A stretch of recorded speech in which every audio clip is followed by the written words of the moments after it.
الو وزير الداخلية ما عندنا رواتب، شو تسوي؟ طلع المرور بالشارع دق غرامات بالناس. الو مدير البلدية ما عندنا رواتب، يلا بسرعة طلع الموظفين مالتك قص غرامات وصولات 3 ملايين 3 ملايين لكل دكان لكل بيت له. الو امين بغداد اطلع سوي لنا غرامات. اللي طب للمستشفى يدفع 10,000، اللي طب المشي يدفع 5,000.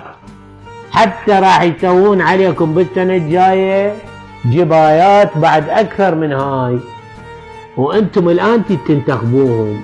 هذول اللي قاعد يحكموكم الآن، وهذول أهل الدعايات المليارية، وهذول أهل الصور، وهذول أهل الأحزاب الحاكمة من 2003 لحد الآن وصلوكم لهاي المرحلة. وهذا كتاب رسمي من وزارة الموارد المائية وهسه وصلنا قريب. اعلموا حجم الخطر على بلدكم، اعلموا حجم الخطر ادركوا يا عالم. والله تقتلون اطفالكم من حيث لا تشعرون، وتقتلون حيواناتكم ونباتاتكم وزرعكم، ويقتلكم الموت والملح والماء المالح، وظلوا انتم تقولون والله فلان نصوت له والله نصوت لفلان. دمروا بلدكم. الرئيس المحافظ مو واجبه